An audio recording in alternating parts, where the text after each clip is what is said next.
பாகம் 506. என் கூட ஒரு கேம் விளையாடுவாங்க என்று பிரின்ஸ் கமெண்ட் போட்டிருக்கவும் அதை பார்த்த அவந்திகாவின் ஆடியன்ஸ் அனைவரும் உற்சாகமானார்கள். லவ்தியா, ஒத்துக்கோங்க, இது நல்ல வாய்ப்பு. பிளீஸ் லவ்தியா, நாங்க பிரின்ஸ் விளையாடுறத பாக்கணும். பிரின்ஸ் எப்பவோ லைவ் ஸ்ட்ரீமிங் பண்றதே இல்ல, இப்போ எங்களுக்கு பாக்குறதுக்கு ஒரு வாய்ப்பு கிடைச்சிருக்கு. லவ்தியா, நான் ஷுவரா சொல்றேன், நீங்க மட்டும் பிரின்ஸ் கூட சேர்ந்து ஒரு மேட்ச் விளையாடுனீங்கன்னா உங்க ஃபேன் கவுண்ட் எங்கேயோ போயிரும் என்று தொடர்ந்து ஒவ்வொருவராக கமெண்ட் செய்து கொண்டிருந்தார்கள். இதையெல்லாம் பார்த்த அவந்திகா வாயடைத்து போனாள். இல்ல, பிரின்ஸ் மாதிரியான எக்ஸ்பர்ட் கூட எல்லாம் என்னால கேம் விளையாட முடியாது என்று அவந்திகா சொல்லவும் மீண்டும் கமெண்ட் செஷனில் ஒரு கலவரமே ஆரம்பித்தது. அனைவரும் அவளுக்கு நிறைய பபிள்ஸும் கிஃப்டும் அனுப்பி பிரின்ஸோடு விளையாட வேண்டும் என்று நச்சரிக்க ஆரம்பித்தார்கள். இந்த லைவ் ஸ்ட்ரீமிங்கை பொறுத்தவரையில் ஆடியன்ஸ் தான் எஜமானர்கள். அப்படி இருக்க அவர்கள் விருப்பப்படும்படி செய்யவில்லை என்றால் அவளுக்கு ஃபாலோயர்கள் அனைவரும் சரசரவென குறைந்து விடுவார்கள் என்பதால் முகம் சுளித்தவள், சரி, நான் பிரின்ஸ் கூட விளையாடுறேன் என்று பதில் அளித்தாள். இப்போது மீண்டும் பிரின்ஸ் மெசேஜ் அனுப்ப ஆரம்பித்தான். அப்போ ஓகே, இந்த டைம் நம்ம 2 பேரும் ஒரே டீம்ல விளையாடலாம். நீ ஒன்னும் செய்ய வேணாம், ஒரு அழகான பொண்ணா அமைதியா இருந்தேனா போதும், உனக்கு எந்த ஆபத்தும் வராம நான் பாத்துக்கிறேன் என்றான். அவன் பேச்சில் இருந்த ஆதிக்கம் அவந்திகாவை கடுப்பாக்கியது. இப்போ என்ன, என் கூட சேர்ந்து நீ விளையாட வரியா இல்லையா என்று அவந்திகா கொஞ்சம் குரலை உயர்த்தி கேட்கவும் பிரின்ஸ் உடனே தன் கேமிங் கணக்கில் உள் நுழைந்தான். அவந்திகா அவனுக்கு ஒரு ரெக்வெஸ்டை அனுப்பி இருந்தாள். அதில் நுழைந்தவன் தனக்கான வீரனை தேர்ந்தெடுக்க அவந்திகாவும் எப்போதும் போல் தியாவை தேர்ந்தெடுத்தாள். இதையெல்லாம் லைவ் ஸ்ட்ரீமிங்கில் பார்த்து கொண்டிருந்த அரவிந்திற்கு பொறாமையில் வயிறு எரிய ஆரம்பித்தது. இது போதாதென்று அவன் கமெண்ட் பாக்ஸில் வேறு அவனை வெறுப்பேற்றுவதற்காகவே கமெண்ட்டுகள் வந்து குவிந்து கொண்டிருந்தன. வாவ், நீங்க எல்லாம் கவனிச்சீங்களா? லவ்தியாவும் பிரின்ஸும் பெர்ஃபெக்ட் மேட்ச். அவங்களுக்குள்ள எவ்வளவு நல்ல ஒற்றுமை இருக்கு பாருங்க. ஆமா, எனக்கு லவ்தியாவும் பிரின்ஸும் தான் லார்டோட உண்மையான ஹீரோயினா தெரியுறாங்க. 2 பேரும் டேட் பண்ண ஸ்டார்ட் பண்ணலாம். நீங்க பெர்ஃபெக்ட் கப்பலா இருப்பீங்க, டேட்டிங் பண்ண ஸ்டார்ட் பண்ணுங்க என்று தொடர்ந்து கமெண்ட்டுகள் வர ஆரம்பித்தன. இதையெல்லாம் பார்த்த அரவிந்திற்கு வாய் நிறைய வினிகரை குடித்தது போல அவ்வளவு கடுப்பாக இருந்தது. உடனே தன் போனை கையில் எடுத்தவன், உங்களுக்கு என்ன பைத்தியமா பிடிச்சிருக்கு? அது எப்படி இவங்க 2 பேரும் நல்ல பேரா இருக்க முடியும்? அதுக்கெல்லாம் வாய்ப்பே இல்ல என்று கமெண்ட் போட்டான். அந்த கமெண்டிற்கு வரிசையாக எதிர் கமெண்ட்டுகள் வர ஆரம்பித்தன. அது எப்படி அவங்க 2 பேரும் நல்ல பேரா இல்லாம இருக்க முடியும்? அவங்க 2 பேரும் கேமர்ஸ், அதுவும் 2 பேரும் திறமையான கேமர்ஸ். அவங்க நல்ல பேர் தான் என்று கமெண்ட் வந்திருந்தது. அதெல்லாம் இல்ல, 2 பேரும் ஒரே மாதிரி வேலை செஞ்சா வாழ்க்கை போர் அடிக்க ஆரம்பிச்சிரும். அவங்க 2 பேரும் நல்ல பேரா இருக்க முடியாது என்று அரவிந்த் மீண்டும் கமெண்ட் போட்டான். ஒன்னும் இல்ல, மிஸ்ஸிங் தியாவுக்கு பொறாம, அதான் இப்படி எல்லாம் பேசிட்டு இருக்காங்க. இத நாங்க யாரும் கண்டுக்க போறதில்ல என்று அவனுக்கு பதில் கமெண்ட் வந்தன. என்னது, பொறாமையா? ஒரு நொடி அவன் அமைதியாக யோசித்து பார்த்தான். ஆம், உண்மையில் அவன் பொறாமையாகத்தான் இருக்கிறான். இவர்கள் இங்கு கமெண்டில் சண்டை போட்டு கொண்டிருக்க அங்கு பிரின்ஸும் லவ்தியாவும் விளையாட்டை ஆரம்பித்திருந்தார்கள். பிரின்ஸ் ஜோஹோயுவை தேர்ந்தெடுத்திருந்தான். அவந்திகா தியாவை தேர்ந்தெடுத்திருந்தாள். இவர்கள் இருவரும் ஜோடிகள் என்பதால் இதை பார்த்த ஆடியன்ஸ் பூரித்து போய் கமெண்ட் மழை பொழிந்து கொண்டிருந்தார்கள். அடடடா, நான் என்ன பண்ணுவேன்? இதெல்லாம் பார்த்தா நான் ஏன் இன்னும் சிங்கிளாவே இருக்கேன்னு மனசு வலிக்குதே. இது உண்மையிலேயே மொபைல் கேமிங் லைவ் ஸ்ட்ரீமிங் தானா? எனக்கு என்னமோ சிங்கிள்ஸ சித்திரவதை செய்யற நேரடி ஒளிபரப்பு மாதிரி தோணுது. ஆனா எப்படி இருந்தாலும் சரி, நான் இத பாக்கணும்னு ஆசைப்படுறேன். இந்த லைவ் ஸ்ட்ரீமிங் ரொம்பவே இன்ட்ரெஸ்டிங்கா இருக்கு. கேமிங்கில் அவரவர் வீரர்கள் அவர்கள் தேர்ந்தெடுக்கும் ஆடையில் தான் தோன்றுவார்கள். எதிர்பாராத விதமாக அவந்திகாவும் பிரின்ஸும் மஞ்சள் நிற உடையையே தங்கள் வீரர்களுக்கு தேர்ந்தெடுத்திருந்தார்கள். இதற்கு பிறகு கமெண்ட் செஷன் கலவரங்களை பற்றி சொல்லவா வேண்டும்? லவ்தியா, நீங்களும் பிரின்ஸும் நல்ல ஜோடி என்று கமெண்ட்டுகளை தெரிக்க விட ஆரம்பித்தார்கள். அதையெல்லாம் பார்த்து சிரித்த அவந்திகா, மை டியர் ஃபேன்ஸ், சும்மா வம்பு செய்யாதீங்க. இது நாள் வர எனக்கு பிரின்ஸுக்கும் எந்த தொடர்பும் இல்ல. நீங்க சொல்றதெல்லாம் நடக்கவே நடக்காது என்றாள். இப்போது அவளது ஃபேன்ஸ் இன்னும் ஆர்வமாக ஆரம்பித்தார்கள். லவ்தியா, ஏன் இது முடியாது? உங்களுக்கு ஆல்ரெடி பாய் ஃப்ரெண்ட் இருக்காரா என்று அவர்கள் தொடர்ந்து கேட்டுக்கொண்டிருக்க, இதுவரை பிரின்ஸ் லவ்தியா ஜோடி பொருந்தாது என்று சளைக்காமல் கமெண்ட் செய்து கொண்டிருந்த அரவிந்தின் விரல்கள் இப்போது உறைந்து போய் நின்றன. அவளுக்கு பாய் ஃப்ரெண்ட் இருக்கிறானா, அவள் என்ன பதில் சொல்ல போகிறாள் என்பதை கேட்க அவன் ஆர்வமாக காத்திருந்தான். ஏதோ அவளது எண்ணற்ற ரசிகர்கள் காத்து கொண்டிருப்பது போலவே அவனும் அவளது பதிலுக்காக காத்திருந்தான். விசித்திரமாக அவனது இதயம் படபடக்க ஆரம்பித்தது. அந்த நேரத்தில் அவந்திகா சிரித்துக் கொண்டே, இது என்னோட தனிப்பட்ட விஷயம், இதுக்கு நான் பதில் சொல்ல மாட்டேன் என்றாள். லவ்தியா, நீங்க என்ன குழப்புறீங்க? நாங்க கேட்ட கேள்விக்கு நீங்க எஸ்ன்னு சொல்றீங்களா இல்ல நோன்னு சொல்றீங்களா? சரிப்பா சரி, அது லவ்தியாவோட தனிப்பட்ட விஷயம், அத பத்தி நம்ம கவலைப்படாம கேம பாப்போம் வாங்க என்று கமெண்ட் வரவும் அனைவரும் கேமில் கவனம் செலுத்த ஆரம்பித்தார்கள். ஒரே நேரத்தில் ஏமாற்றத்தையும் மகிழ்ச்சியையும் உணர்ந்த அரவிந்த் ஒரு பெருமூச்சு விட்டு கேமில் என்ன நடக்கிறது என்பதில் கவனம் செலுத்த துவங்கினான். அவந்திகா அப்போது ரோட்டிற்கு மையப்பகுதியில் சென்று கொண்டிருந்தாள். பிரின்ஸ் அவன் போக்கில் சென்றிருக்க வேண்டும். ஆனால் அதை விடுத்து அவந்திகாவிற்கு அருகே இருந்த புதருக்குள்ளிருந்து அவளை தொடர்ந்து வந்து கொண்டிருந்தான். எதிர் அணியின் வீரர்களை கவர்ந்திழுக்க அவள் தன்னையே ஒரு தூண்டிலாக பயன்படுத்தினாள். உண்மையில் அவளது இந்த தந்திரம் பலித்தது. எதிராளி அவளை நோக்கி வரும்போது சரியாக பிரின்ஸ் தன்னுடைய ஸ்டென்ட் ஸ்பெல்லை பயன்படுத்தினான். விரைவாக அவந்திகா அவனை பின்தொடர்ந்தாள். இருவரும் திட்டம் போட்டது போல் அடுத்தடுத்து செயல்பட்டு தங்கள் எனர்ஜிக்கு எந்தவித சேதமும் இல்லாமல் எதிராளியை வீழ்த்தினார்கள். அவர்களிடம் சரியான ஒருங்கிணைப்பு இருந்தது. மீண்டும் கமெண்ட் செஷனில் கமெண்ட்டுகள் நிரம்பி வழிய ஆரம்பித்தன. கடவுளே, செம்ம, இதெல்லவா பர்ஃபெக்ட் கோஆர்டினேஷன். லவ்தியாவும் பிரின்ஸும் உண்மையிலேயே ரியல் லைஃப்லயும் பேர்ஸ் தான் போல. ரசிகர்களோட ஆரவாரத்தை பாருங்க, அது உங்களுக்கே புரியும். ஆனா அந்த மிஸ்ஸிங் தியா எங்கப்பா? எப்பவும் அவர் தானே லவ்தியாவோட அக்கவுண்ட்ல ஃபர்ஸ்ட் ஃபேனா இருப்பாரு. ஒருவேளை மிஸ்ஸிங் தியாவுக்கும் பிரின்ஸுக்கும் இடையில ஏதாச்சும் போட்டி இருக்குமோ? எது எப்படியோ, என்ன பொறுத்தவரை மிஸ்ஸிங் தியா தான் கியூட் என்று இந்த கமெண்டை படித்த பிறகுதான் அரவிந்திற்கு கொஞ்சம் நிம்மதியாக இருந்தது. ஆனால் அப்போது இன்னொரு கமெண்ட் வந்தது. அவந்திகா கேம் விளையாடி கொண்டிருந்தாலும் கூட தனக்கு வந்திருக்க கூடிய கமெண்ட்டுகள் சிலவற்றை வாசித்துக் கொண்டுதான் இருந்தாள். அதில் மேலே இருந்த கமெண்டை படித்ததும் அவளுக்கு சிரிப்புதான் வந்தது. ஹே, சும்மா உங்க கற்பனை குதிரைய பல கிலோமீட்டர் ஸ்பீட்ல ஓட விட்டுட்டு இருக்காதீங்கப்பா. மிஸ்ஸிங் தியா ஒரு பொண்ணு, அத மனசுல வச்சுட்டு கமெண்ட் பண்ணுங்க என்று அவள் பதில் கமெண்ட் போட்டிருந்தாள். அந்த கமெண்டை படித்த அரவிந்த் அப்படியே உறைந்து போனான். அப்போதுதான் அரவிந்திற்கு மிஸ்ஸிங் தியாவே ஏன் ஒரு பெண்ணாக அடையாளப்படுத்தினோம் என்று தோன்ற ஆரம்பித்தது.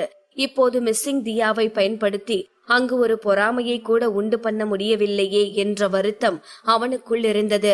லவ்தியாவிற்கும் பிரின்ஸிற்கும் இருக்கக்கூடிய பெர்ஃபெக்டான கோஆர்டினேஷனை பார்த்த அரவிந்திற்கு அவன் மனதை பூனை பிராண்டுவதை போல இருந்தது. அவனுக்கு இங்கு நடப்பதையெல்லாம் பார்த்து ஜீரணிக்க முடியவில்லை.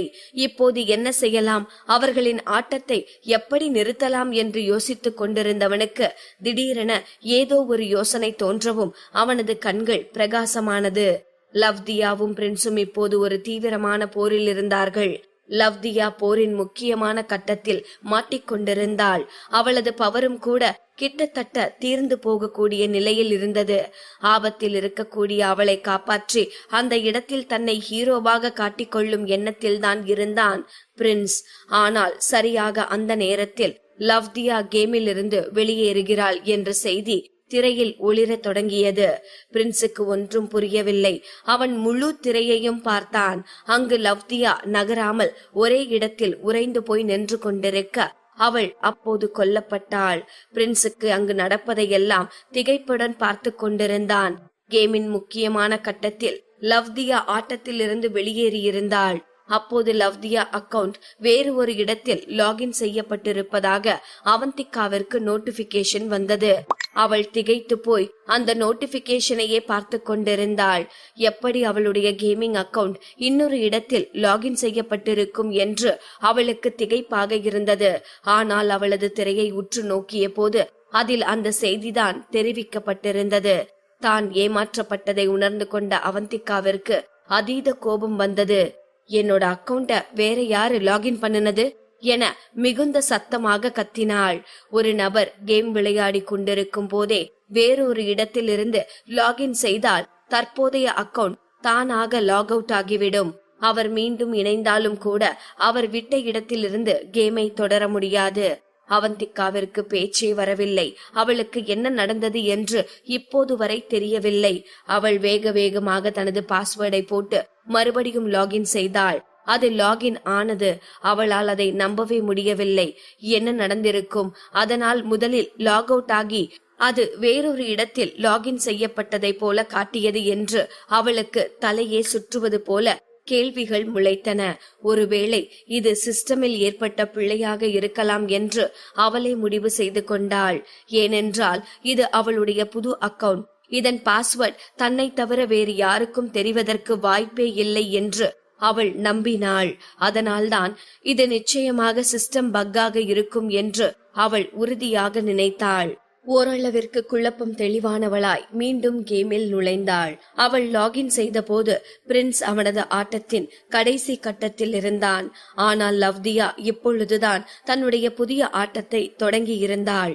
அதே நேரம் அந்த நள்ளிரவில் அலீனா ஷூட்டிங் ஸ்பாட்டில் இருக்கக்கூடிய ப்ராப்பர்ட்டிஸ் டிபார்ட்மெண்டை நோக்கி நடந்து கொண்டிருந்தாள். பிறகு சில நிமிடங்கள் கழித்து அங்கிருந்து திரும்பி வந்தாள். ப்ராப்பர்ட்டிஸ் டிபார்ட்மெண்டில் இருந்து அவள் கிளம்பிய போது அவளது முகத்தில் ஒரு புன்னகை தோன்றியது. இந்த முறை அவந்திகா தன்னுடைய குழந்தையை கண்டிப்பாக இழந்து விடுவாள் என்று அலீனா உறுதியாக இருப்பதையே அந்த புன்னகை உணர்த்தியது. அப்போது தன்னுடைய செல்போனை எடுத்து நரேனுக்கு ஒரு மெசேஜை அனுப்பினாள். லீடர், நான் டாஸ்க முடிச்சிட்டேன். இந்த தடவை நிச்சயம் காலி பண்ணிரலாம், கவலைப்படாதீங்க என்று அந்த மெசேஜில் இருந்தது.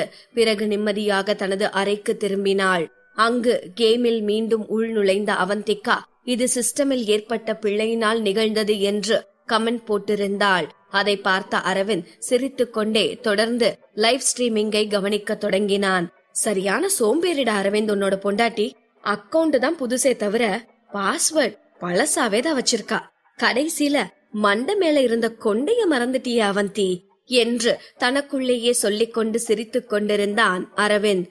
இனி அவந்திகா எப்பொழுது பிரின்ஸுடன் விளையாடினாலும் அரவிந்த் இதே வேலையை செய்து ஆட்டத்தை கலைத்து விடுவதென மனதில் நினைத்து கொண்டவன் தனது சேரில் சாய்ந்து கொண்டு கையை தலைக்கு பின்னால் கட்டிக்கொண்டு ரிலாக்ஸ்டாக கேமிங் திரையை பார்த்து கொண்டிருந்தான். சரியாக 9 மணிக்கு அவள் கொட்டாவி விடும் சத்தம் கேட்டது. அவன் அவந்திகாவை தூங்கச் சொல்லி ஒரு மெசேஜ் அனுப்பலாம் என்று நினைத்து கொண்டிருந்த போது லவ்தியாவிடம் இருந்தே மெசேஜ் ஒன்று திரையில் தோன்றியது. See you guys. இன்னைக்கு இதோட live streaming over. See you all tomorrow என்று அந்த மெசேஜ் இருந்தது. பிறகு திரை அணைக்கப்பட்டது. பாகம் 507. அவந்திகா தனக்கு தூக்கம் வரவும் கேமிங் லைவ் ஸ்ட்ரீமிங்கை நிறுத்திவிட்டு நாளை தொடரலாம் என்று சொல்லிவிட்டு கிளம்பியதும் ஸ்கிரீன் அணைக்கப்பட்டது. அவந்திகாவின் லைவ் ஸ்ட்ரீமிங் முடிந்ததும் அரவிந்தின் அறையில் ஒரு பெருத்த அமைதி தோன்றியது போல் இருந்தது. அத்தோடு அவன் இதயத்தில் இருந்த வெறுமையையும் அவனால் தெளிவாக உணர்ந்து கொள்ள முடிந்தது. சட்டென ஏதோ ஒன்று காணாமல் போனது போலவும் அவனை விட்டு போனது போலவும் இருந்தது. சற்று நேரத்திற்கு முன் பின்னணியில் அவள் குரல் கேட்டுக்கொண்டிருந்த போது அவனுக்கு நன்றாக இருந்தது. ஆனால் இப்போது ஒரு பெருமூச்சு விட்டவன் அந்த அறையின் வாசலை பார்த்தான். கதவு துவாரத்தின் வழியாக அவன் வெளியே பார்த்தபோது காரிடோரில் ஆள் நடமாட்டம் இல்லாமல் வெறிச்சோடி கிடந்தது. அவந்திகாவின் அறையை நோக்கி செல்லலாம் என்று அவன் வெளியே சென்ற நேரம் ஒரு சத்தத்துடன் பிரின்ஸின் அறை கதவும் திறக்கப்பட்டது. அரவிந்த் கொஞ்சம் திகைத்து போனான். அவர்களின் கண்கள் அமைதியாக சந்தித்தன. இறுதியாக இருவரும் ஒரே நேரத்தில் திரும்பி தங்கள் சொந்த அறைகளுக்கு சென்றனர். மறுநாள் காலை அலாரம் அடிப்பதற்குள் அவந்திகா எழுந்தாள். குளித்துவிட்டு படப்பிடிப்பு நடக்கும் இடத்திற்கு சென்றாள். அவள் லான்ச்சின் வாசலுக்கு செல்லும் போதே அந்த அறையை சுற்றியும் அவளை சுற்றியும் பரவும் வதந்திகள் அவள் காதில் கேட்டது. விஷயம் தெரியுமா? அந்த லவ்தியா இருக்கால, அவ சூப்பர் ஸ்டார் அரவிந்த்ராஜ் கூட சேர்ந்து சுத்திட்டு இருக்கா. ஆமா, அப்படி இல்லனா எந்த பேக்ரவுண்டும் இல்லாத ஒருத்திக்கு எப்படி இந்த அட்வர்டைஸ்மெண்டோட ஹீரோயின் ரோல் கிடைச்சிருக்கும்? வாய்ப்பே இல்ல. அரவிந்த் சாருக்கு கல்யாணம் ஆகிருச்சு தானே. அப்படி இருக்கும்போது அவர் எப்படி இவ கூட சேர்ந்து சுத்துவாரு? கல்யாணம் ஆனா என்ன, நம்ம சினிமா இண்டஸ்ட்ரிய பத்தி உனக்கு தெரியாதா என்ன? அதுவும் இல்லாம இந்த லவ்தியாவும் பார்க்க கொஞ்சம் அழகா வேற இருக்கா. இது மட்டும் உண்மையா இருந்தா அரவிந்த் சாரோட ஒய்ஃப நினைச்சுதான் எனக்கு ரொம்பவே பரிதாபமா இருக்கு. எப்பா, இது மாதிரி வாய்க்கு வந்ததெல்லாம் பேசிட்டு இருக்காதீங்க. எது பேசுறதா இருந்தாலும் ஆதாரத்தோட பேசுங்க என்று அவந்திகாவிற்கு ஆதரவாகவும் ஒரு சில குரல் கேட்டது. சட்டென முன்னே வந்த வாட்டர், ஆதாரமா? என்ன ஆதாரம் வேணும்? நானே என் கண்ணால அரவிந்த் சார் லேட் நைட்ல அந்த லவ்தியாவோட ரூம்ல இருந்து வெளியே வர்றத பார்த்தேன். நைட்ல அந்த நேரத்துல அவங்க ஸ்கிரிப்ட் பத்தி டிஸ்கஸ் பண்ணிட்டு இருந்தாங்கன்னு மட்டும் யாரும் சொல்லிராதீங்க. என்னது, இது உண்மையா? என்னதான் இருந்தாலும் இந்த லவ்தியா ரொம்பவே திறமையானவதான். அரவிந்த் சாரவே மயக்கிற திறமை அவளுக்கு இருந்திருக்கு. என்னதான் இருந்தாலும் ஒரு வாய்ப்புக்காக உடம்ப வித்துட்டு இருக்கிறவதான் அவ. இவள மாதிரி இருக்கிறவங்களத்தான் நான் ரொம்பவே வெறுக்கிறேன். இப்படியாக அந்த அறைக்குள் கருத்துக்கள் மாறி மாறி வந்து கொண்டிருந்தன. இதையெல்லாம் கேட்டுக்கொண்டு வெளியே நின்றிருந்த அவந்திகாவால் சிரிக்காமல் இருக்க முடியவில்லை. ஒரு புதுமுகமாக எடுத்த எடுப்பிலேயே ஹீரோயினாக நடிக்க வாய்ப்பு கிடைத்ததால் கண்டிப்பாக அவளை பற்றி ஏதாவது வதந்தி பரவும் என்று அவந்திகா நன்கு அறிந்திருந்தாள்தான். ஆனால் இது போன்று கொஞ்சம் கூட இரக்கமே இன்றி பேசுவார்கள் என்று அவந்திகா துளியும் எதிர்பார்க்கவில்லை. தனக்கு தானே சிரித்து கொண்டவள் லான்ச்சிற்குள் நுழைந்து அனைவரையும் பார்த்தாள். அவள் அறைக்குள் நுழைந்ததும் அனைவரும் மௌனமானார்கள். அனைவர் முகத்திலும் ஒரு சங்கடமும் கூச்சமும் தெரிந்தது. அவந்திகாவை எப்படி நேராக பார்ப்பது என்று தெரியாமல் அவர்கள் நெளிந்து கொண்டிருந்தார்கள். வாட்டர் மட்டும் பின்புறமாக திரும்பி அமர்ந்திருந்ததால் அவள் அவந்திகா வந்ததை கவனிக்கவில்லை. அனைவரும் பேசியதை நிறுத்தி அமைதியானதும், என்னாச்சு? ஏன் எல்லாரும் பேசுறத நிறுத்திட்டீங்க? எனக்கு தெரிஞ்சு அந்த லவ்தியா கொஞ்சம் கூட வெக்கமே இல்லாதவளா இருப்பான்னு நினைக்கிறேன். இல்லனா யாராவது கல்யாணம் ஆன ஆம்பளை கூட சுத்துவாங்களா? இது எதுவும் தெரியாம சென்னையில இருக்க அரவிந்த் சாரோட மனைவிய பத்தி யோசிச்சு பாருங்க. பாவம் அவங்க. ச்சே, இது மாதிரி ஆளுங்களுக்கெல்லாம் கொஞ்சம் கூட வெக்கமே இருக்காது என்று அவள் சொல்லி முடித்ததும், ஓஹோ, அப்போ ஒன்ன மாதிரி மத்தவங்களுக்கு பின்னால பேசுறவங்களெல்லாம் என்னன்னு சொல்லலாம் என்று அவளுக்கு பின்னால் இருந்து ஒரு குரல் கேட்டது. வாட்டர் ஒரு நொடி அப்படியே உறைந்து போனாள். அப்படியே சுற்றி சுழன்றவள் தனக்கு பின்னால் அவந்திகா புன்னகையோடு நின்று கொண்டிருப்பதை பார்த்தாள். அவள் பதற்றம் ஒரு நொடிதான் இருந்தது. அதன் பின் சுதாரித்து கொண்டவள், நான் யார் பேரையும் மென்ஷன் பண்ணி சொல்லலையே, நீ ஏன் கவலைப்படுற என்றாள். அவந்திகா தன் புருவத்தை உயர்த்தி, நானும் யார் பேரையும் சொல்லலையே, நீயே இவ்ளோ பதட்ட ஆகுற? உண்மையில நீதான் யார் முதுகுக்கு பின்னாலேயாவது பேசிட்டு இருந்தியா என்றாள். வாட்டர் எந்த பதிலும் பேசவில்லை. லான்ச்சிற்குள் நுழைந்த அவந்திகா அங்கு இருந்த படக்குழுவினரை பார்த்து, இப்போ ஷூட்டிங் இருக்கா இல்லையா என்றாள். அனைவரும் அலறி அடித்துக் கொண்டு அவரவர் வேலையை பார்க்க ஓடினார்கள். அங்கு நின்று கொண்டிருந்த வாட்டரை சிறிது நேரம் பார்த்து கொண்டிருந்த அவந்திகா எதுவும் பேசாமல் திரும்பி நடந்தாள். அந்த நேரம் லவ்தியா என்று மிகவும் சத்தமான குரலில் அழைத்தாள் வாட்டர். அந்த சத்தத்தை கேட்ட மற்றவர்களும் தாங்கள் நின்ற இடத்திலிருந்தே அவந்திகாவை திரும்பி பார்த்து கொண்டிருந்தார்கள். அவந்திகா பொறுமையாக நின்று வாட்டரை திரும்பி பார்க்கவும், நான் சொன்ன அந்த வார்த்தை அது எல்லாம் உன்னை பத்தி தான் சொன்னேன் என்றாள். அவந்திகா எந்த பதிலும் பேசாமல் புருவம் உயர்த்தி அவளை பார்த்து கொண்டிருக்க, நீ எப்படி இங்க வந்தேங்கிறத பத்தியெல்லாம் எனக்கு கவலை இல்ல. ஆனா நீ கல்யாணம் ஆன ஒருத்தர் கூட பழகிட்டு இருக்க, ஒரு குடும்பத்தையே பாழாக்கிட்டு இருக்க. அத செய்ய உனக்கு துணிச்சல் இருக்கும் போது நீ பண்ற இந்த விஷயத்த ஊருக்கே கேக்குற மாதிரி சத்தமா சொல்ல எனக்கு தைரியம் இருக்காதா என்ன என்றாள். அவந்திகா கண்களை சுருக்கி அவளை பார்த்து கொண்டிருக்க, லவ்தியா, நீ என்ன நினைச்சாலும் சரி, நீ ஒரு ஒழுக்கம் கெட்டவ, குடும்பத்தை உடைக்கிறவ.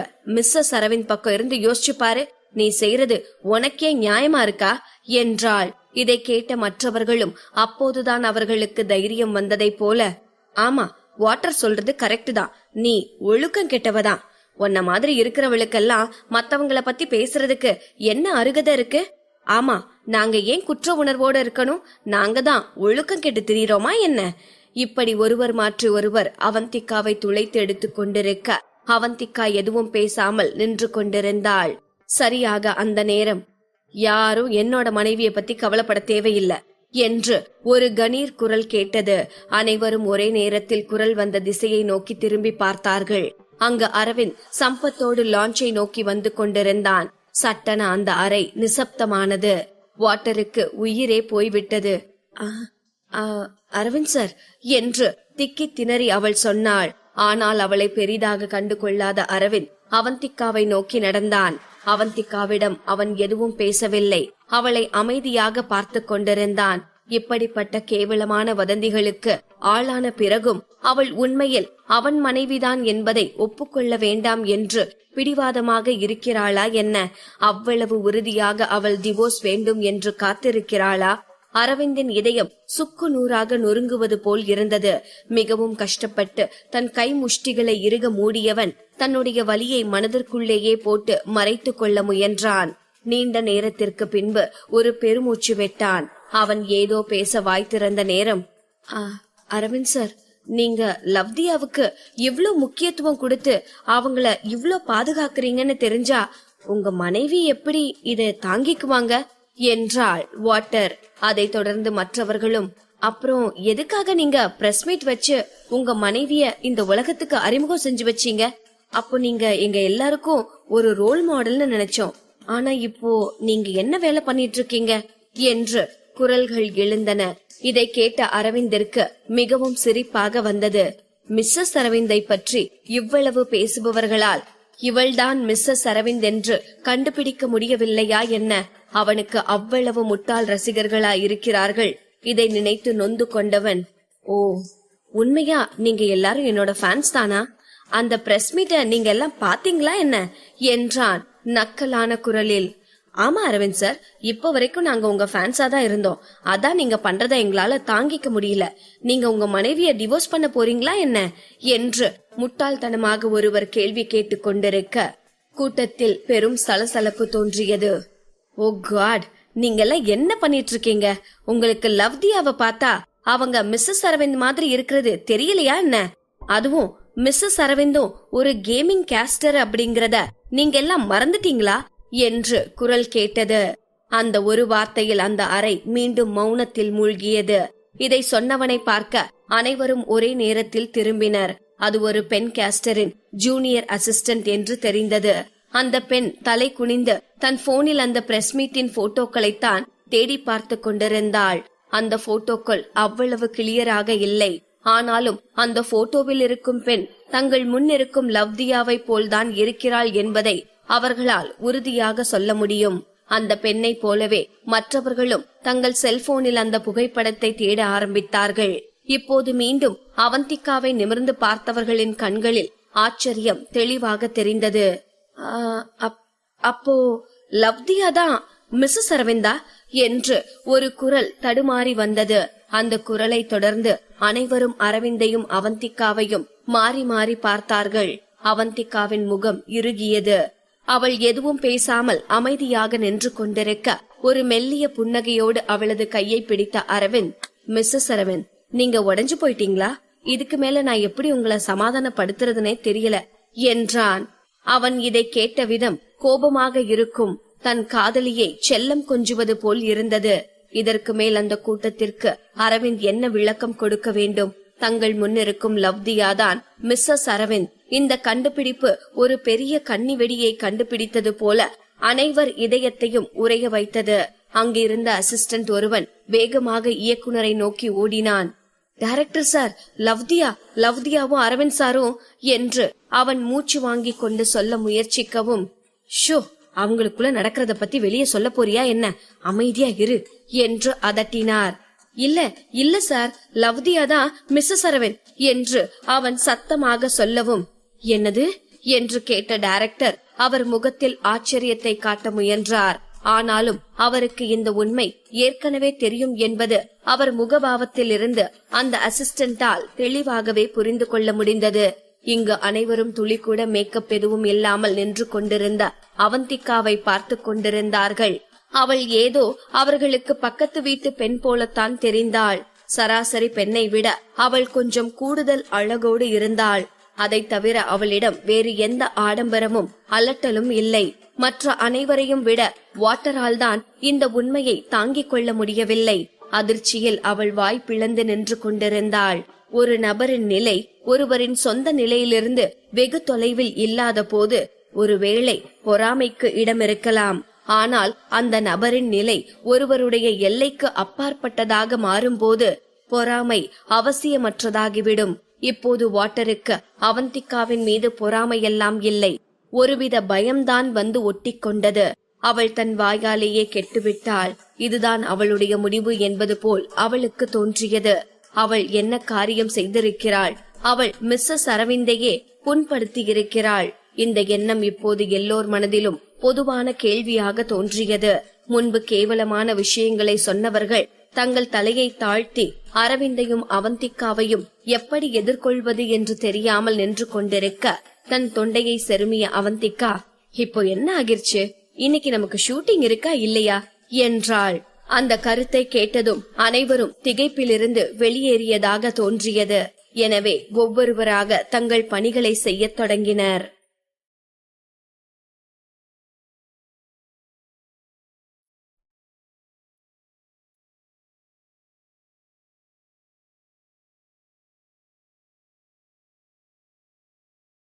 பாகம் 508. இப்போ என்ன, இன்னைக்கு ஷூட்டிங் இருக்கா இல்லையா என்று அவந்திகா கேட்கவும் அனைவரும் லவ் தியா தான் மிஸ்ஸஸ் அரவிந்த் என்ற அதிர்ச்சியில் இருந்து மீண்டு தங்கள் வேலைகளை செய்ய ஆரம்பித்தார்கள். அவந்திகாவும் தனக்கு மேக்கப் போடும் ஆர்டிஸ்டும் மேக்கப் அறையை நோக்கி சென்றாள். என்றைக்கும் இல்லாமல் இன்று அந்த மேக்கப் ஆர்டிஸ்ட் தான் செய்யும் ஒவ்வொரு வேலையிலும் அதீத கவனத்துடன் இருப்பது போல் தோன்றியது. மிஸ்ஸஸ் அரவிந்த் என்று அவர் ஏதோ பேச ஆரம்பிக்கவும், லவ் தியான்னு கூப்பிட்டா போதும் என்று குறுக்கிட்டு சொன்னாள் அவந்திகா. ஓகே ஓகே மிஸ் லவ்தியா, உங்களுக்கு ரொம்பவே அழகான முகம் என்றார் அந்த மேக்கப் ஆர்டிஸ்ட். இதை கேட்ட அவந்திகாவிற்கு சிரிப்புதான் வந்தது. நேற்று வரை அவளுக்கு இல்லாத இந்த அழகு இன்று அவள் அரவிந்தின் மனைவி என்று தெரிந்ததும் எங்கிருந்து வந்தது என்று தெரியவில்லை. ஆனால் என்றைக்கும் இல்லாத வகையில் இந்த மேக்கப் ஆர்டிஸ்ட் மிகவும் சிரத்தை எடுத்து அவந்திகாவிற்கு மேக்கப் போட்டு கொண்டிருந்தார். சுற்றி இருந்த அனைவரும் அவளிடம் அதீத மரியாதையோடு நடந்து கொண்டார்கள். அதனால் அவந்திகாவிற்கு எந்த சிக்கலும் இல்லாமல் இருந்தது. பரவாயில்லையே, அரவிந்தோட பொண்டாட்டியா இருக்கிறதுல இவ்ளோ பெனிஃபிட்ஸ் இருக்கு போல என்று தனக்கு தானே நினைத்து கொண்டாள். அவள் மேக்கப் முடிந்து அந்த அறையை விட்டு வெளியே வந்தபோது அவளுடைய அசிஸ்டன்ட் அப்படியே அதிர்ந்து போய் அவளையே பார்த்து கொண்டிருப்பது தெரிந்தது. அவள் முன்னால் சென்று கையை அசைத்த அவந்திகா, என்னாச்சு என்றாள். அப்போதுதான் வேற்று உலகத்திலிருந்து வந்தவள் போல் அவந்திகாவை மேலும் கீழும் பார்த்தவள், அக்கா நிஜமாவே நீங்க தான் மிஸ்ஸஸ் அரவிந்தா என்றாள். அவந்திகா சிரித்துக் கொண்டே அவள் தலையை பாசமாக வருடிவிட்டு ஷூட்டிங் ஸ்பாட்டிற்கு சென்றாள். இன்று அவர்கள் படம் பிடிக்க போவது மெட்டீரியல்ஸ் ஆர்ட் சண்டை காட்சி. இது வீடியோ கேமிற்கான விளம்பரம் என்னும் போது சண்டை காட்சி இல்லாமல் எப்படி இருக்க முடியும்? அதனால் இன்று அவர்கள் படம் பிடிக்க போவது மிகவும் முக்கியமான காட்சி. தற்காப்பு பயிற்சியாளர் அவர்களுக்காக வரிசையாக உருவாக்கி இருந்த சண்டை காட்சிகள் எல்லாம் பார்ப்பதற்கு அருமையாக இருந்தன. இது விளம்பரத்தில் பார்க்கும் போது அட்டகாசமாக இருக்கும். ஆனால் அவர்கள் நடிக்கும் போது எந்த ஸ்பெஷல் எஃபெக்ட்ஸும் இல்லாததால் அது கொஞ்சம் காமெடியாக இருந்தது. அவந்திகா தன் கையை உயர்த்தும் போதெல்லாம் எதிரே இருப்பவர்கள் பறந்து போய் கீழே விழுவது அவளுக்கு பார்க்க காமெடியாக இருந்தது. கஷ்டப்பட்டு தன் சிரிப்பை கட்டுப்படுத்திக் கொண்டு அவள் நடித்துக் கொண்டிருந்தாள். ஒரு வழியாக இத்தனை நாள் படப்பிடிப்பிற்கு பிறகு இன்றைய சண்டை காட்சிகளை எடுத்து முடித்ததால் படப்பிடிப்பு முடியும் என்ற தருவாயில் இப்போது சண்டை காட்சியிலும் இறுதிக்கட்ட சண்டை காட்சி வந்திருந்தார்கள். அந்த கேமில் இருப்பது போலவே தியாவும் ஜோகோயுவும் ஒன்றாக இணைந்து 5 எதிரிகளை துவம்சம் செய்த பிறகு இப்போது இந்த காட்சியில் தியா ஜோகோயுவை ஒரு ஆபத்தான கட்டத்திலிருந்து காப்பாற்ற வேண்டும். இதற்காக அவள் ஒரு கம்பியின் மீது பறந்து வருவது போல் காட்சி அமைக்க வேண்டும். இந்த காட்சியை டைரக்டர் அவளிடம் சொன்ன போதே அவந்திகா தன்னால் இதை செய்ய முடியாது, இதற்காக டூப் வேண்டும் என்று சொன்னாள். எல்லாவற்றிற்கும் மேலாக அவள் இப்போது கர்ப்பமாக இருக்கிறாள். இது போன்ற காட்சிகளில் நடித்து அவள் குழந்தைக்கு அவளே ஆபத்தை தேடித்தர முடியாது. ஆனாலும் இது ஒரு ஸ்லோ மோஷன் காட்சி என்பதால் அவந்திகாவை அருகில் இருந்து படம் பிடிக்க வேண்டும். இதற்கு டூப் போட முடியாது என்று டைரக்டர் சொன்னதும் அவந்திகாவிற்கு நியாயமாகத்தான் இருந்தது. அவந்திகா தான் பறந்து வர வேண்டிய அந்த உயரத்தை ஒரு முறை பார்த்தாள். அது மிகவும் குறுகிய உயரம்தான். அத்தோடு அவள் வரும் வேகமும் மிக குறைவு என்பதால் அப்படியே அவள் கீழே விழுந்தாலும் அவளுக்கு எதுவும் ஆகாது என்பதை நன்றாக உறுதிப்படுத்திக் கொண்டவள் அந்த காட்சியில் நடிக்க ஒத்துக்கொண்டாள்.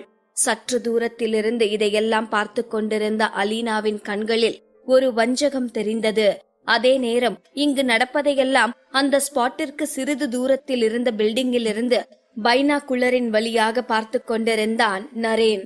இப்போதே படக்குழுவினர் அவந்திகாவின் இடுப்பை சுற்றி கயிற்றை கட்டினார்கள். அதன் பின் மெல்ல மெல்ல அவளை மேலே உயர்த்த ஆரம்பித்தார்கள். அவள் 2 மீட்டர் தூரத்தில் இருக்கும் போது ஆக்ஷன் சொல்லப்பட்டது. இப்போது அவந்திகா தன் கைகள் 2ஐயும் விரித்து அந்த காட்சிக்கு ஏற்றவாறு நடிக்க ஆரம்பித்தாள். கேமரா வழியாக அவந்திகாவின் முகபாவங்களை பார்த்து கொண்டிருந்த டைரக்டர் சூப்பர், எக்ஸலண்ட் என்று அவளுடைய ஒவ்வொரு அசைவிற்கும் பாராட்டுக்களை குவித்துக் கொண்டிருந்தார். டைரக்டர் சொல்வது கூட பரவாயில்லை, ஆனால் அவரை சுற்றி இருப்பவர்களும் வாவ், சூப்பர், செம்ம மூவ் என்று அவளை கைத்தட்டி உற்சாகப்படுத்திக் கொண்டிருந்தார்கள். அவள்தான் அரவிந்தின் மனைவி என்று தெரிந்ததும் அவளின் நடிப்பு திறமை கூட ஒரே நாளில் இவ்வளவு முன்னேறிவிட்டதை நினைத்து அவளுக்கு சிரிப்பாகத்தான் இருந்தது. அனைத்தும் நன்றாக நடந்து கொண்டிருந்த நேரம் மிகவும் மெதுவாக கீழே இறங்க வேண்டிய கயிறு சரசரவென கீழிறங்க துவங்கியது. முதலில் அவந்திகாவிற்கு ஒன்றும் புரியவில்லை. இறுதியாக அவள் கயிறு அருந்து கீழே விழுகிறாள் என்று தெரிந்ததும் அவள் வயிற்றில் அடிபடாமல் வேகமாக தன் கையை கீழே ஊன்றினாள். அடுத்த ஒரு நொடி என்ன ஆனது என்றே அவளுக்கு தெரியவில்லை. அவள் கைகளில் பலமான வலி தோன்ற ஆரம்பித்தது. அவள் கைகள் 2ம் மொத்தமாக உடைந்து விட்டது போல் அவளுக்கு தோன்றியது. இதை பார்த்து முதலில் அதிர்ந்து போய் தியா என்று கத்திக்கொண்டே அவள் அருகே ஓடி வந்தது அரவிந்தான்.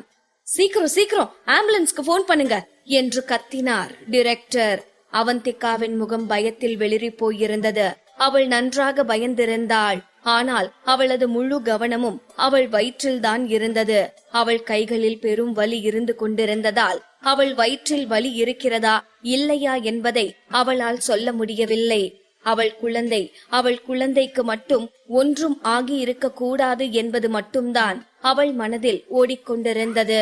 விரைந்து ஆம்புலன்ஸ் அந்த இடத்திற்கு வந்தது. அவளை செக்அப் செய்த டாக்டர், நார்மலா இந்த உயரத்துல இருந்து விழுந்தா பெருசா அடி எதுவும் பற்றுக்க கூடாது, இது ரொம்பவே சின்ன உயரம்தான், ஆனா இவங்க கையே பிராக்சர் ஆகியிருக்க மாதிரி இருக்கு, சீக்கிரம் ஹாஸ்பிட்டல் போலாம் என்றார். அவந்திகாவின் வெளிரிய முகத்தை பார்த்த அரவிந்தின் முகம் கார் இருள் போல் இருண்டது. முன்னைய சம்பவம் இந்த சம்பவம் என்று இரண்டையும் யோசித்து பார்த்தவனுக்கு ஏதோ இடிப்பது போல் தோன்றியது. இது தற்செயலாக நடந்திருக்க வாய்ப்பே இல்லை என்றுதான் அவனுக்கு தோன்றியது. ஹாஸ்பிட்டலுக்கு வந்ததும் சீக்கிரம் சீக்கிரம் ஃபுல் செக்அப் பண்ணி பார்க்கணும் என்று டாக்டர் அவந்திகாவை ஸ்ட்ரெச்சரில் வைத்து விரைந்தார். என்னோட குழந்தை என்று சொல்லிக்கொண்டே அவந்திகா மயக்கமடைந்தாள். அவந்திகா மயக்கம் போடுவதற்கு முன்னால் சொன்ன வார்த்தைகள் மிகவும் மெல்லிய குரலில் இருந்ததால் ஹாஸ்பிட்டலின் இரைச்சலில் அந்த வார்த்தைகள் யார் காதிலும் கேட்கவில்லை. இப்போது அரவிந்தின் முகம் இருண்டு போனது. சீக்கிரம் சீக்கிரம் என்னோட பொண்டாட்டிக்கு என்ன ஆச்சுன்னு செக் பண்ணுங்க என்று கத்தினான். அவந்திகா இருந்த ட்ராலியை தள்ளிக்கொண்டே டாக்டரும் தலையசைத்தார். பரிசோதித்து பார்த்ததில் அவள் தாடையில் லேசான பிராக்சர் இருப்பதும் அவள் கையெலும்பு இடம் மாறி இருப்பதும் தெரிந்தது. அவள் கையெலும்பை சரி செய்வது மிகவும் சுலபம்தான். ஆனால் அவள் தாடையில் இருந்த பிராக்சரை சரி செய்வது கொஞ்சம் சிக்கலான காரியம்தான். இதை தவிர அவள் காலிலும் காயம் ஏற்பட்டிருந்தது. சிறிது சிந்தனையுடனேயே அந்த காயத்தையெல்லாம் பார்த்த டாக்டர் பின்பு எந்த தொற்று நோயும் ஏற்படாமல் இருக்க சில ஆன்டிபயோட்டிக் மருந்துகளை எழுதி கொண்டு நர்ஸிடம் அதை வாங்கி வரச் சொன்னார். நர்ஸும் விரைந்து சென்று டாக்டர் எழுதி கொடுத்திருந்த மருந்துகளை வாங்கி வந்தார். அந்த மருந்துகளின் மீது கர்ப்பமாக இருக்கும் பெண்களுக்கு பயன்படுத்த கூடாது என்று எழுதப்பட்டிருந்தது. அதை கவனிக்க தவறிய டாக்டர் அதை நேரடியாக ட்ரிப் பாட்டிலில் போட்டார். நல்ல வேளையாக அந்த ட்ரிப் இன்னும் அவந்திகாவிற்கு போடப்படவில்லை. இது மிகவும் பவர் அதிகமான ஆன்டிபயோட்டிக் என்பதால் இது மட்டும் அவந்திகாவிற்குள் செலுத்தப்பட்டால் கண்டிப்பாக அது அவளது குழந்தையை பாதிக்கும். அதே நேரம் அவந்திகா கீழே விழுந்து இப்போது அவள் மருத்துவமனைக்கு அழைத்து வரப்பட்டது வரை அனைத்தையும் பின்தொடர்ந்து கொண்டிருந்தான் நரேன். இப்போது அவன் அவந்திகாவோடு எமர்ஜென்சி அறையில் இல்லை என்றாலும் அந்த ஹாஸ்பிட்டலில் மற்றொரு அறையில் இருந்து எமர்ஜென்சி அறையில் என்ன நடக்கிறது என்பதை அவன் தெளிவாக பார்த்து கொண்டுதான் இருந்தான். நரேனின் கண்கள் சுருங்கியது. அடுத்த நொடி அந்த அறை கதவு தட்டப்பட்டு மிகவும் எக்ஸ்பீரியன்ஸ் ஆன ஒரு டாக்டர் உள்ளே நுழைந்தார். அவர் நரேனை பார்த்ததும் மிகவும் மரியாதையான குரலில், "நரேன் சார்" என்று சொல்லி தலை வணங்கினார். என்று சொன்ன நரேன் தன் கையில் இருந்த அவந்திகாவின் ரிப்போர்ட்டை அந்த டாக்டரிடம் கொடுத்து, "இப்போ எக்ஸாக்டா அவந்திகாவோட நிலைமை எப்படி இருக்குன்னு சொல்லுங்க" என்றான். புருவம் சுருக்கி அந்த ரிப்போர்ட்டை பார்த்த டாக்டர், "லாஜிக்கல் பாயிண்ட்ல இருந்து பார்த்தா 1 மீட்டர் ஹைட்ல இருந்து விழுந்ததுக்கெல்லாம் மயக்கம் போட்டிருக்க கூடாது. அதை விட நம்ம கீழே விழுகும் போது எப்போதும் நம்ம உடம்பு சுருக்கி முடிஞ்ச வர அடிபடாம தான் பாத்துப்போம். ஆனா இந்த பொண்ணோட கேஸ்" என்று சொன்ன டாக்டர் சட்டென ஏதோ புரிந்தது போல் மென்மையாக புன்னகைத்து, "இந்த பொண்ணு கர்ப்பமா இருக்காங்களா?" என்றார். இதை கேட்டதும் நரேனின் கண்கள் சுருங்கியது. கர்ப்பமா இருக்க பொண்ணுங்க தான் இத பண்ணுவாங்க. எப்பவுமே ஒரு அம்மாவோட முக்கிய கவனம் தன்னோட குழந்தைக்கு ஒன்னும் ஆகாம பாதுகாப்பா இருக்கணுங்கிறதா தான் இருக்கும். அதனால அவங்க தன்னோட உயிரே போனாலும் வயித்துல இருக்க குழந்தை பாதுகாப்பா இருக்கணும்னு வயித்துல அடிபடாம பாத்துப்பாங்க என்றார். இந்த வார்த்தைகள் நரேனை சிறிது திசை திருப்பியது. இப்போது மானிட்டரில் தெரிந்த அவந்திகாவின் முகத்தை அவன் பார்த்து கொண்டிருந்தான். அவந்திகாவின் முகம் வெளிரி இருந்தது. அவள் கண்கள் மூடப்பட்டிருந்தன. ஆனால் அவளது புருவம் இறுக்கமாக பின்னப்பட்டிருப்பது தெளிவாக தெரிந்தது. அவளது காயங்கள் அவ்வளவு பெரிதாக இல்லை. இருப்பினும் தன் குழந்தையின் நலனுக்காக அவள் தன் உயிரையும் பொருட்படுத்தவில்லை என்பது நரேனை யோசிக்க வைத்தது. அவன் சிந்தனையை கெடுக்கும் விதமாக அந்த நேரம், "அச்சோ, இந்த ஆன்டிபயோட்டிக்க கர்ப்பிணிகளுக்கு கண்டிப்பா கொடுக்க கூடாது. இது குழந்தையோட உயிருக்கே ஆபத்தா முடியலாம்" என்றார் டாக்டர் பதற்றமான குரலில். இதை சொன்னவர் எமர்ஜென்சி வார்டிற்கு போன் போடுவதற்காக தன் போனை எடுக்கவும் நரேன் விரைந்து அந்த போனை பிடுங்கினான். டாக்டர் அதிர்ந்து போய் நரேனை திரும்பி பார்த்தார். கண்களை சுருக்கி டாக்டரை பார்த்த நரேன் ஒரு நொடி மௌனத்திற்கு பிறகு, "இந்த விஷயம் அரவிந்துக்கு தெரியக்கூடாது" என்றான். அவன் என்ன சொல்கிறான் என்பது புரியாமல் பார்த்த டாக்டர், "அப்போ அந்த ஆன்டிபயோட்டிக்" என்று கேட்கவும், "ஆன்டிபயோட்டிக்." நரேன் ஒரு நொடி யோசித்து பார்த்தான். அவந்திகாவின் அந்த குழந்தை அதிர்ஷ்டசாலிதான். 2 அடி உயரத்தில் இருந்து கீழே விழுந்த போதும் குழந்தை எதுவும் ஆகாமல் தப்பித்து விட்டது. ஆனால் அவந்திகாவை பரிசோதித்துக் கொண்டிருக்கும் டாக்டர் மட்டும் தெரியாமல் அவளுக்கு ஆன்டிபயோட்டிக் கொடுத்தால் அவள் குழந்தை அழிந்துவிடும். அதுவும் அந்த குழந்தையை இவன் கொன்றது போலவும் இருக்காது. இதை யோசித்த நரேன், "அந்த ஆன்டிபயோட்டிக் பத்தி நீங்க கவலைப்பட தேவையில்லை" என்றான் மிகவும் கூலாக. ஆனால் பதற்றமடைந்து ஏதோ சொல்ல வந்த டாக்டர் நரேனின் முகத்தில் தெரிந்த உறுதியை பார்த்ததும் தான் பேச வந்ததை பேசாமல் தன் வாய்க்குள்ளேயே முழுங்கி அமைதியாக நின்றார். அந்த நேரம் இங்கு எமர்ஜென்சி அறையில் அவந்திகா மெல்ல மெல்ல மயக்கம் தெளிந்து கண் விழித்துக் கொண்டிருந்தாள். அந்த நேரம் அங்கு நின்று கொண்டிருந்த டாக்டர் நர்ஸை பார்த்து, "சீக்கிரம் இந்த ஆன்டிபயோட்டிக்க அவங்களுக்கு கொடுங்க" என்று சொன்னதும் அவந்திகாவின் கண்கள் பெரிதாக விரிந்தது. தன் நிலை எப்படி போனாலும் ஒரு தாய்க்கு எப்போதும் தன் குழந்தைதான் பெரிது. தன்னிடம் எஞ்சி இருந்த சக்தி எல்லாவற்றையும் கொடுத்து அவந்திகா கண் விழித்தாள். ஆன்டிபயோட்டிக் என்ற வார்த்தை அவள் காதில் கேட்டதுமே அது குழந்தையை பாதிக்கும் என்பதுதான் அவள் மனதில் முதலில் தோன்றியது. பொதுவாக மயக்கத்தில் இருக்கும் ஒரு நபர் இவ்வளவு விரைவாக சுய நினைவிற்கு வர முடியாது. ஆனால் அவந்திகா தன் கண்களை விரித்து, "இல்ல, வேணாம்" என்று கத்தினாள். அவளை பரிசோதித்துக் கொண்டிருந்த டாக்டரும் அதிர்ந்து போய் அவள் விழித்திருப்பதை பார்த்து கொண்டிருந்தார். "இல்ல, எனக்கு ஆன்டிபயோட்டிக் போடாதீங்க, ஏனா நான்" என்று பேசிக் கொண்டிருக்கும் போதே அந்த அறையின் கதவு வேகமாக திறக்கப்பட்டது. அதுவரை நரேனின் அறையில் இருந்த அந்த வயது முதிர்ந்த டாக்டர் இப்போது அவந்திகாவின் அறைக்குள் நுழைந்தார்.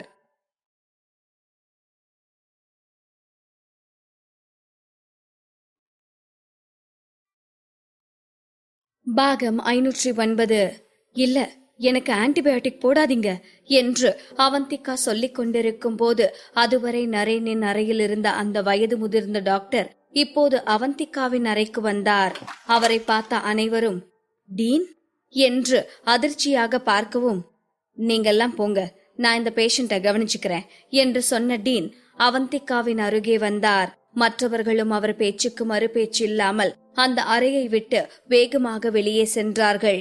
இப்போது அவரை பார்த்த அவந்திகா, டாக்டர், எனக்கு ஆன்டிபயோட்டிக் வேணாம் என்று சொல்லிக் கொண்டிருக்கும் போது, ஓகே ஓகே மிஸ்ஸஸ் அரவிந்த், எனக்கு புரியுது, நீங்க கர்ப்பமா இருக்கீங்க, கர்ப்பமா இருக்கிறவங்களுக்கு ஆன்டிபயோட்டிக் போடக்கூடாது என்றார். இதை கேட்ட அவந்திகாவும் கொஞ்சம் ரிலாக்ஸ் ஆகி, எஸ் டாக்டர் என்று சொல்லவும், நாங்க இப்போ உங்களுக்கு எந்த ட்ரிப்ஸும் போடல, ஆனா நீங்க கொஞ்சம் ஜாக்கிரதையா இருக்கணும், ஏன்னா இப்போ வின்டர், சோ உங்க காயத்துல ஈரம் படாம நீங்க கவனிச்சுக்கணும். உங்க காயத்துல ஈரம் பட்டு இன்ஃபெக்ஷன் ஆச்சுன்னா அது பிரச்சனை ஆகிடும் என்றார்.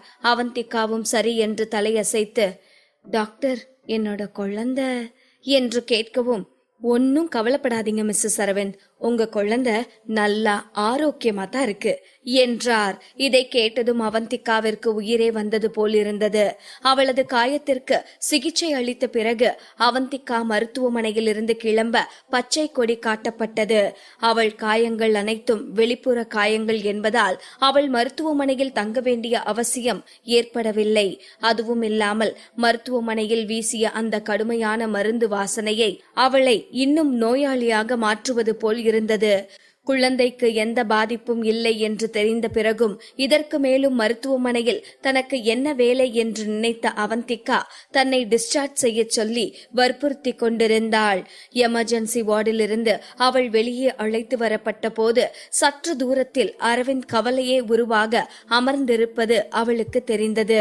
அவளை பார்த்ததும் அவனை அறியாமல் அவன் கண்களில் நீர் கோர்த்தது. வேகமாக எழுந்து அவளிடம் ஓடிச் சென்றவன் அவளை மேலிருந்து கீழாக ஒரு முறை பார்த்து, அவந்திகா, உனக்கு ஒன்னும் இல்லைல்ல, நீ நல்லாத்தானே இருக்க என்றான். அவந்திகா அவனுக்கு பதில் அளிப்பதற்கு முன்னால் டாக்டர் அவனிடம் பொறுமையாக பேச ஆரம்பித்தார். மிஸ்டர் அரவிந்த், உங்க மனைவிக்கு எந்த பிரச்சனையும் இல்ல, அவங்க நல்லா ஆரோக்கியமா இருக்காங்க. அவங்களோட காயம் எல்லாம் வெளிப்படையான காயங்கள் தான், நாங்க அதுக்கு ட்ரீட்மெண்ட் பண்ணிருக்கோம், சோ டோன்ட் வரி என்றார். இப்போதுதான் அரவிந்திற்கு உயிரே வந்தது போல் இருந்தது. ஒரு நொடி அமைதியாக அவந்திகாவை பார்த்து கொண்டிருந்தவன் டாக்டரை பார்த்து, டாக்டர், அடுத்து என்ன பண்ணணும் என்றான். ஒன்னும் இல்ல, நீங்க டிஸ்சார்ஜ் பண்ணி இவங்கள கூட்டிட்டு போலாம் என்று அவர் சொன்னதும் அரவிந்த் திருப்தியாக தலையசைத்தான். அவர்கள் அருகே நின்று கொண்டிருந்த சம்பத், சார், நான் டிஸ்சார்ஜ் வேலையெல்லாம் பாக்குறேன் என்று சொல்லி அங்கிருந்து சென்றான். இப்போது அரவிந்தை பார்த்த டாக்டர், மிஸ்டர் அரவிந்த், என் கூட கொஞ்சம் உள்ள வர முடியுமா? பேஷண்ட் எப்படி பாத்துக்கணும், என்னெல்லாம் பண்ணணும்னு நான் கொஞ்சம் டீட்டெயில் சொல்லணும் என்றார். அரவிந்தும் டாக்டரோடு அவருடைய அறைக்கு சென்றான். அவன் அங்கிருந்து செல்லும் போது ஏதோ சொல்வதற்காக வாய்த்திருந்த அவந்திகா பின்பு எதுவும் பேசாமல் அமைதியாகிவிட்டாள். இவ்வளவு தூரம் வந்த பிறகு அவள் கர்ப்பமாக இருக்கிறாள் என்பதை இதற்கு மேலும் அரவிந்திடமிருந்து மறைக்க வேண்டாம் என்று அவளுக்கு தோன்றியது. ஆனால் அவள் கர்ப்பமாக இருக்கும் விஷயம் அரவிந்திற்கு தெரிந்தால் அவள் என்ன செய்ய வேண்டும்? அதற்கு மேலும் டிவோர்ஸ் வேண்டும் என்று கேட்டு அவனிடமிருந்து போக முயற்சிக்க வேண்டுமா? இதை யோசித்தவள் தன் கையை மெதுவாக அசைத்து வயிற்றில் வைத்து, டே குட்டி, இப்போ நாம என்னடா பண்றது? அப்பா கூட சென்னைக்கு போலாமா, இல்ல இங்க பெங்களூர்லயே இருந்துக்கலாமா என்றாள். எதுவா இருந்தாலும் நீயே பாத்துக்கோ, என்கிட்ட கேட்காத என்பது போல் அவள் குழந்தை எந்த பதிலும் சொல்லாமல் அமைதியாக இருந்தது. அரவிந்தும் சம்பத்தும் அனைத்தையும் செட்டில் செய்து முடித்ததும் அவந்திகாவை அழைத்து கொண்டு அவர்கள் தங்கியிருந்த ஹோட்டலுக்கு சென்றார்கள்.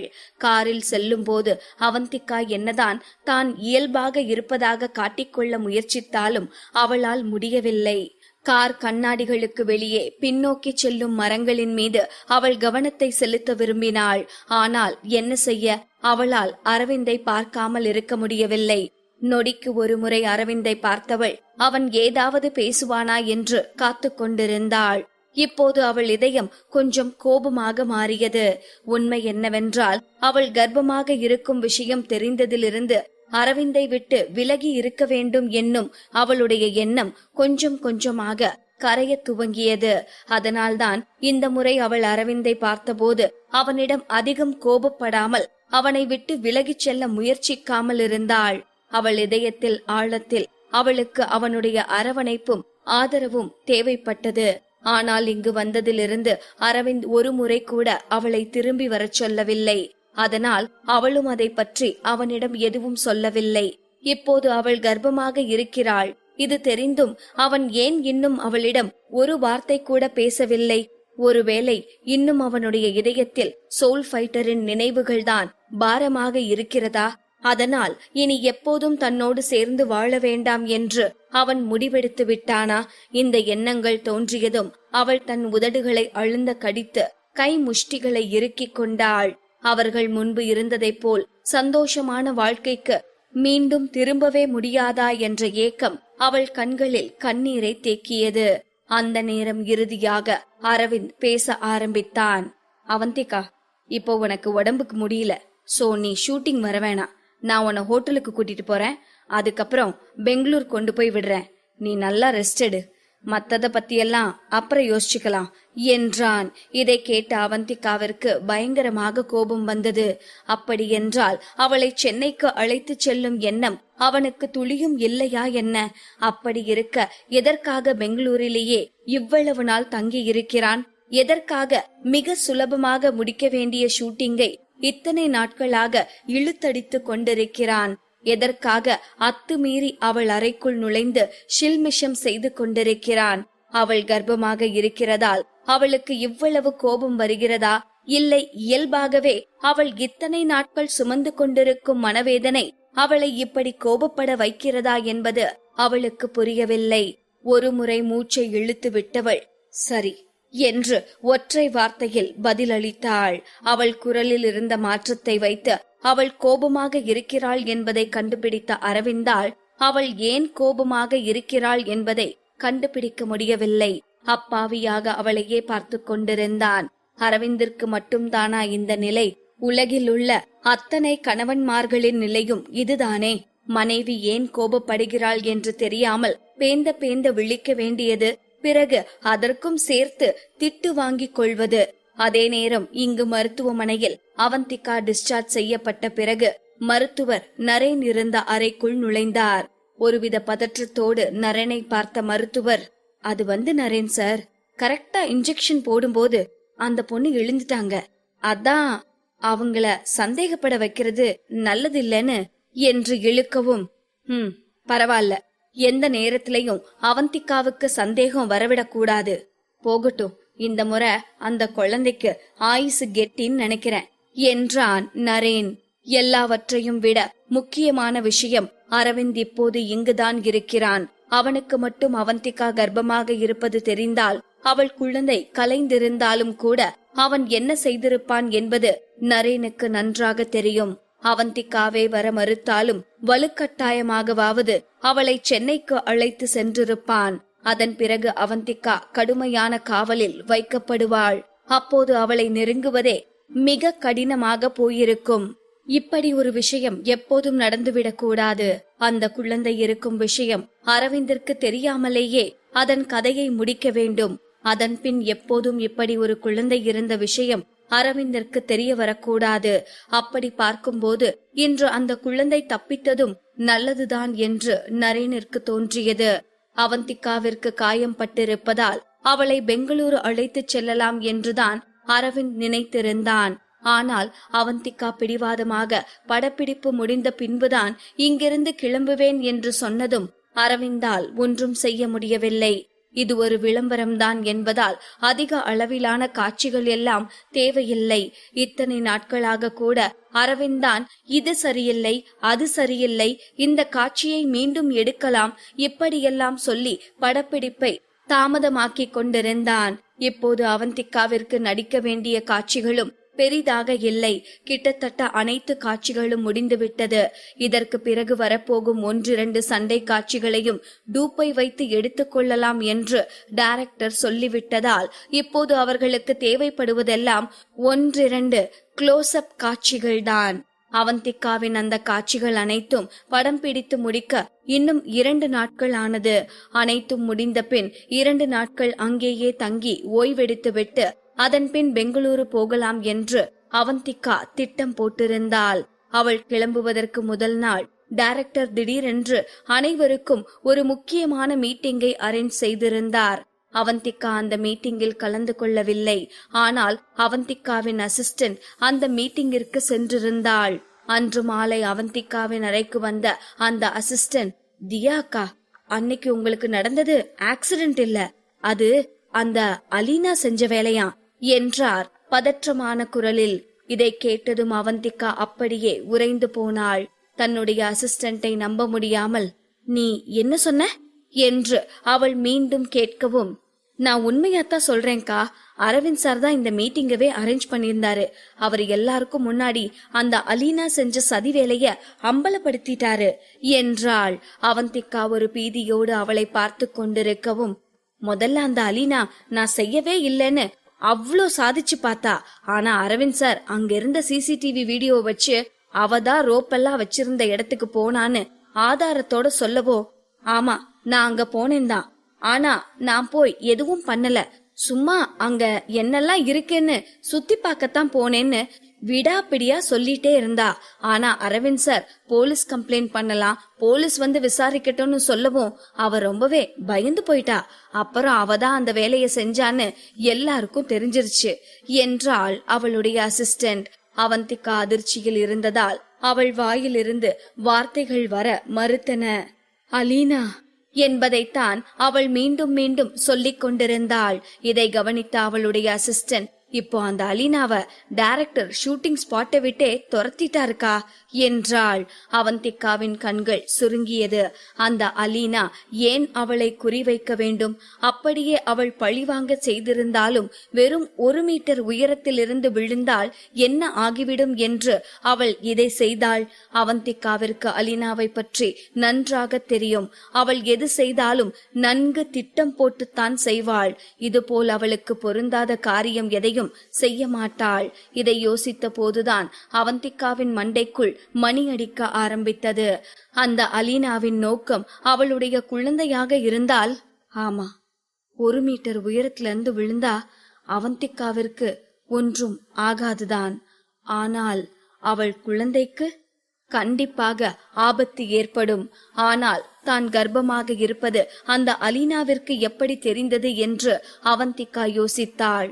இந்த எண்ணம் அவள் மனதில் தோன்றியதும் திடுக்கிட்டு எழுந்து அமர்ந்தவள் தன் அசிஸ்டண்டை பார்த்து, இப்போ அந்த அலீனா எங்க என்றாள்.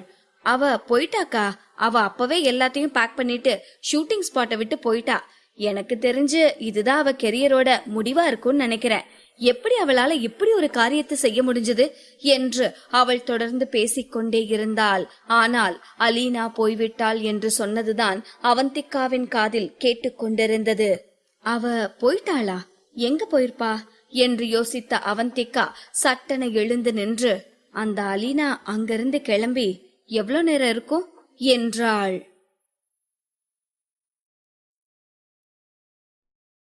பாகம் 510.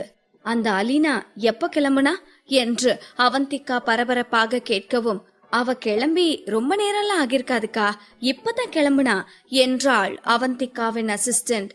அப்போ எப்படியும் அந்த அலீனா இந்த ஹோட்டலுக்கு வந்து அவளோட திங்ஸ் எல்லாம் எடுத்துட்டு தானே போயிருப்பா.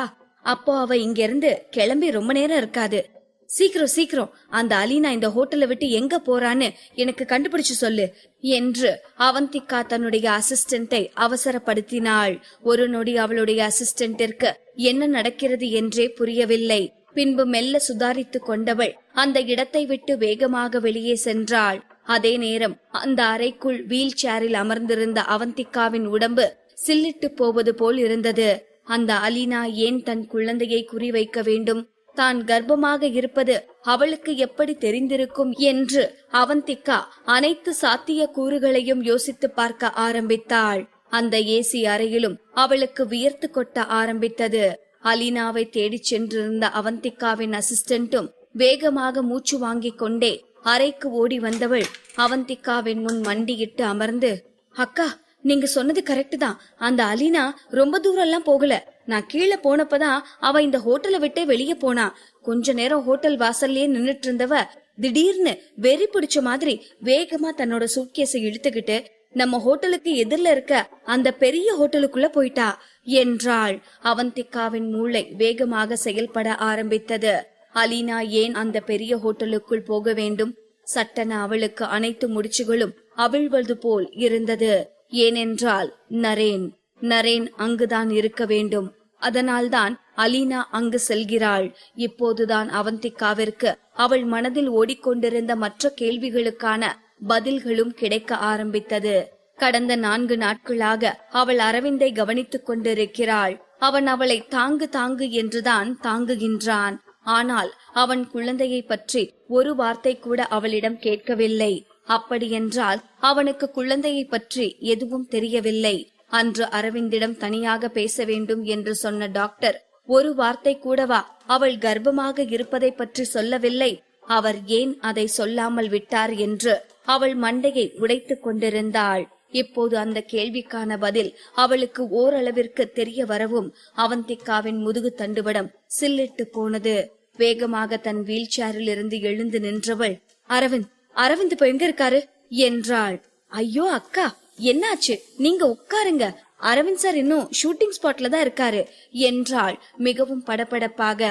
அவந்திகாவின் காலில் காயம் ஏற்பட்டிருந்ததால் அவளால் வேகமாக நடக்கவும் முடியவில்லை. மீண்டும் தன்னுடைய வீல் சேரிலேயே அமர்ந்தவள், சீக்கிரம் என்ன அரவிந்த் கிட்ட கூட்டிட்டு போ என்றாள். எப்போது படப்பிடிப்பு தளத்திற்கு சென்று அவள் கர்ப்பமாக இருக்கிறாள் என்னும் விஷயத்தை அவள் அரவிந்திடம் சொல்ல வேண்டும். ஏனென்றால் இப்போது நரேன் இங்கு வந்துவிட்டான். அதைவிட மேலாக அவனுக்கு அவள் கர்ப்பமாக இருப்பது தெரிந்துவிட்டது. நரேனின் மனநிலையையும் குணத்தையும் நன்கு அறிந்தவள் என்பதால் அவள் கண்டிப்பாக குழந்தையை அழிக்க விரும்புவான் என்பது அவளுக்கு நன்றாக தெரிந்தது. இப்போது அவள் குழந்தை ஆபத்தில் இருக்கிறது. இப்போது அவள் அரவிந்தின் மீது கோபப்படுவதற்கான நேரம் இல்லை என்று நினைத்தவள் அவசரப்படுத்தவும் அவளை பார்த்து பதறிப்போன அவளுடைய அசிஸ்டன்ட், ஐயோ அக்கா, என்ன ஆச்சு என்று பதற்றத்தில் என்ன செய்வது என்று தெரியாமல் கேட்டாள். இப்பவே நான் அரவிந்த் கிட்ட போகணும் என்பதை தவிர அவந்திகாவால் வேறு எதுவும் சொல்ல முடியவில்லை. அதற்கு மேல் அந்த அசிஸ்டன்ட்டும் எந்த கேள்வியும் கேட்காமல் அவந்திகாவின் வீல் சேரை தள்ளி கொண்டு போனாள். என்னதான் ஷூட்டிங் ஸ்பாட் ஹோட்டலுக்கு அருகில் இருந்தாலும் அது நடந்து செல்லும் தூரம் இல்லை என்பதால் படக்குழுவினர் ஒரு கார் அரேஞ்ச் செய்திருந்தார்கள். அந்த கார் அண்டர் கிரவுண்டில் பார்க் செய்யப்பட்டிருந்ததால் அவந்திகாவும் அவளுடைய அசிஸ்டன்ட்டும் அண்டர் கிரவுண்டிற்கு சென்றார்கள். அண்டர் கிரவுண்ட் பார்க்கிங் மிகவும் இருட்டாக இருந்தது. அத்தோடு அந்த சூழலும் அச்சுறுத்தும் வகையில் இருந்தது. அங்கு ஏதோ தவறாக நடக்கப் போவதாக அவந்திகாவின் உள்ளுணர்வு அவளை எச்சரித்துக் கொண்டே இருந்தது. எதையோ அவள் மறந்துவிட்டது போல் அவளுக்கு ஒரு உள்ளுணர்வு தோன்றவும் சட்டென தன் அசிஸ்டன்டை பார்த்து, என்னோட போன் எங்க என்றாள். சற்று நேரத்திற்கு முன்பு அவள் இருந்த பீதியில் அரவிந்திற்கு போன் செய்ய வேண்டும் என்பது கூட அவளுக்கு தோன்றவில்லை. அப்படியே அரவிந்த் ஷூட்டிங்கில் பிஸியாக இருந்தாலும் சம்பத் இருப்பான் தானே? அவந்திகா மட்டும் அவசரமான விஷயம் என்று சொன்னால் அனைத்தையும் விட்டுவிட்டு அரவிந்த் உடனே ஓடி வருவான் என்பது தெரிந்திருந்தும் அவள் எப்படி இதை மறந்து போனாள்? இப்போது அவள் தன்னுடைய அசிஸ்டன்டிடமிருந்து போனுக்காக காத்திருக்கவும் சற்று நேரம் உறைந்து போய் நின்ற அவளுடைய அசிஸ்டன்ட், அச்சோ அக்கா, நான் போனை நம்ம ரூம்லயே மறந்து வச்சுட்டு வந்துட்டேன் என்றாள். அவந்திகா பீதி அடைந்தாள். அதே நேரம் அவளை அங்கு தனியாக விட்டுவிட்டு, இதோ இப்பவே போய் நான் போனை எடுத்துட்டு வரேன்கா என்று சொல்லி அவளுடைய அசிஸ்டன்ட் லிப்டை நோக்கி ஓடினாள். இப்போது அவந்திகாவிற்குள் என்னவென்றே சொல்ல முடியாத ஒரு திகில் புகுந்து கொண்டது.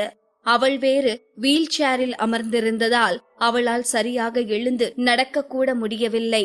அவள் கண்கள் அந்த இடத்தை சுற்றி முற்றி பதற்றத்தோடு பார்த்து கொண்டிருந்தது.